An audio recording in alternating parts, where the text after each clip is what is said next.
بس الآن الكهرباء فيه والمكيفات والموية الباردة والبلح وكله، لكن الناس برضها فترانة وتعب. ساكوني فنتي كوندار أمان أوركي كوندار تلا جانشيلا أنديكو ولا أمان أوركي دارا مو ولا تلا جدارا مو ولا أي حاجة بدارا يعني صعبة من نقولي ساكون أشرية. نعم. يا طيب، هي قاعد إنه الآن البلح والموية والباردة والثلاجات، لكن إحنا كده دارين نعرف البلح العجوة، ده بلح السنة اللي فاتت، قاعد كيف لحسي عجوة؟ إساكاد أنا إلى تكمن جينا تلا فريسار دروسا فنتي جاكادر كابين أنا ولا فريسار دارامو فنتي قرتك كن روس قرتك تو نككر كابين كيسا. إساكوني فريسار دريما إنجراج واقس كروسا كم هولا كابين كوتشكول. يعني هم اللي بيقطعوا البلح ده عجوة وبيحفظوه في الثلاجات الفريزرات، بيرقد لحد حوله ما يجي بنفس الهيئة بتاعته بنفس الطريقة.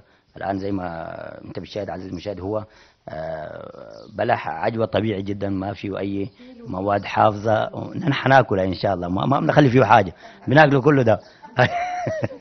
لكن نوري المشاهد إنه الآن هذه يعني المهنة الفريدة الموجودة عندكم يمكن ما موجودة في كل مناطق السودان، ده من مهارتكم في صناعة التمور والبلح.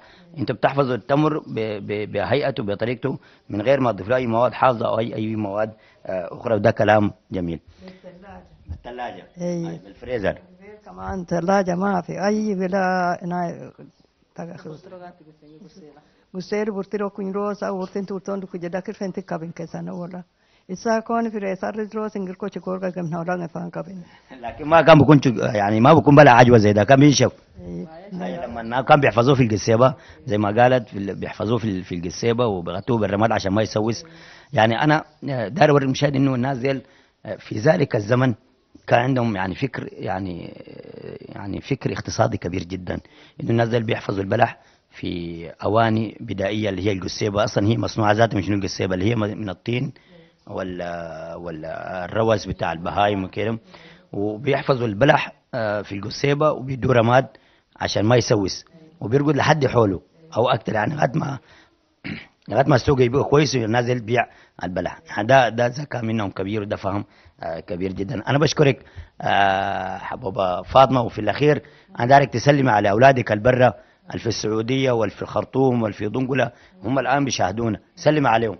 يا الله دراسيم دين تاني دسلم محمد إدين تاني دسلم مدان كاشي كوكا سلم جي تاني تنقودان ياسر كو مختار كو سلم جي تنانا اللي انت سلم عليهم كلهم عشان ما يكون في لوم، يكون سلام عام. في رياض ونا انت عندها في مالك سلم. ايوه بس كده تمام. كده طلعت من اللوم. انا بشكرك فاطمه عكاش على هذا الكلام الطيب، على هذا السرد التاريخي لايامكم زمان وايامكم السمحه، ايام الجروف واللوبيا، وعلى هذا يعني الفن الكبير في حفظ البلح برطوبته وعجوته. مشاهدينا الكرام، هذه هي مقجور بكل ابداعه وبكل تفاصيله. حننتقل وإياكم لموقع آخر ونشوف جماليات أخرى من جماليات مقجور عبر برنامج تراب البلد.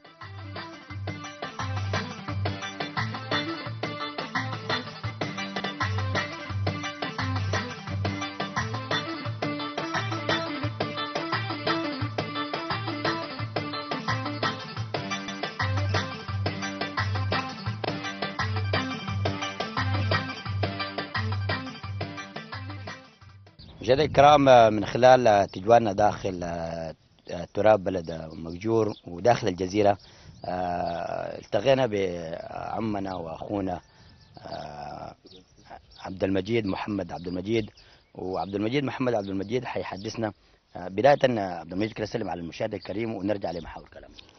أعوذ بالله من الشيطان الرجيم، بسم الله الرحمن الرحيم. أول شيء أنا بشكر قناة الشمالية وحباب معاشرة على زيارتهم في منطقة مقجور، وجزاهم الله خير الجزاء وما قصروا معنا والله.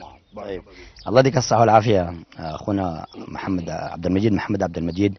ونحن يمكن لافين استوقفتنا هذه الكركة أو هذه الراكوبة اللي هي تقريبا كده هي يعني عامرة بناسها، وبعدين هي شكلها قديمة كده، وبعدين يعني أكيد عندها شنو وقع خاص عند ناس مقجور. الراكوبة ده بصراحة يعني عمره طويل، والراكوبة ده باسم الوالد نصر عبد المجيد هارون، والراكوبة ده يعني فعلا عامرة. الراكوبة ده عمره ما فضت من الصباح لحد في المساء، الراكوبة ده بيكون عامرة بطعامه بشرابه وأي اجتماعات وأي قضايا. الراكوبة ده فعلا كان عامرة، والحمد لله الحين بعد وفاة الوالد يعني الأسرة برضه محيين الراكوبة، والراكوبة لله الحمد لله. والحين الراكوبة تحت الصيانة فعلا، وزي ما انتم شايفين بالكاميرا الحمد لله مشكورين عليه. نعم. يعني هي الراكوبة تعتبر يعني رمز تاريخي، جمع